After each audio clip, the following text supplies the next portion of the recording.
Kedjouj of FEPORT, Secretary General of FEPORT, has joined us today at TOC Europe. You've been talking today, Lamia, about resilience, particularly amongst terminals. Can you tell us a little bit more about this apocalyptic world in which we're living and how your members are coping with the challenges? Thank you for welcoming me for this chat. Indeed, we have been talking about resilience because this has been becoming now a very important objective for my members.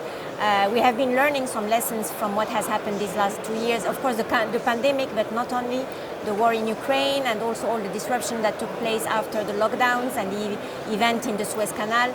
So becoming resilient is really an objective because it encompasses all the dimensions or the challenges that actually my industry is facing. It's digitalization, automation, of course, but also all the climate change risks. And of course, all the disruption that have been occurring in the supply chain. So how to become more resilient is obviously not going to be only a silo response. That is, it's not only about my industry, it's also a better cooperation with the other parties of the chain. And we have seen it when we discussed, for instance, the COVID and the impact of COVID on the different parties of the chain. We have identified some bottlenecks and some problems that were rather chronic ones, and we have started a dialogue to try to solve and find sustainable solutions. So how are you helping your members overcome some of these challenges? What sort of knowledge can you bring to the party? So at FEPORT level, we are trying to gather intelligence. That is, this dialogue with the other parties of the chain is a very crucial, I would say, exercise in the sense that we are trying to establish some bridges between the different parties, again, of the chain. So it's about intelligence, but it's also about monitoring all the legislation that is coming, because we had some exogenous macro events taking place, of course, but we also had all the regulatory framework that has been proposed in 2021 in relation to the Paris Agreement. The European Union is very proactive in that respect, so it means that we have a lot of pieces of legislation coming into play. Some of them will enter into force beginning of next year, and they will have also a big impact on the way the supply chain is going to function in the coming years. We have some of the pieces of legislation which concern, of course, the port sector and the maritime one, and these are going to also push for a greening, of course, and decarbonization of the sector, with some implication in terms of performance and productivity, but also more sustainable operations in the future. Sustainability seems to be a theme running through this conference and exhibition, and indeed every conference and exhibition within industry.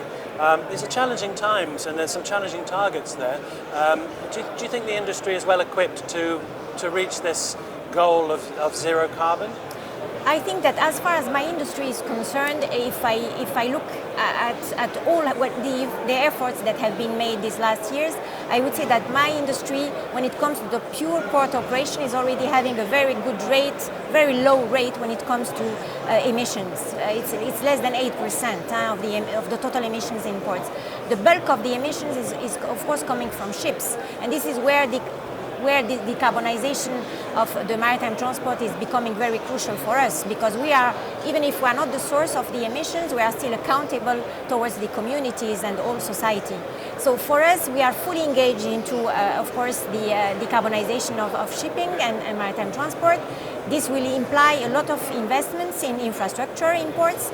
Some of them will be made by the public part of the port, that is the port authorities and member states, but we are of course going to offer the service to the ships, for instance OPS, onshore power supplies, when it is available. So I would tend to say that we are ready from the port equipment, on the port equipment part, but there's a lot of efforts that are needed from the other parties.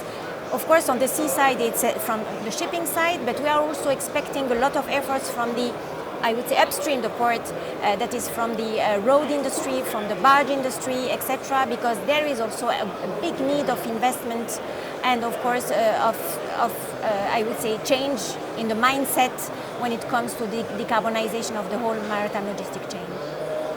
Lamia, as always, it's a pleasure talking with you. Thank you for bringing such insight to TOC Europe. Thank you very much.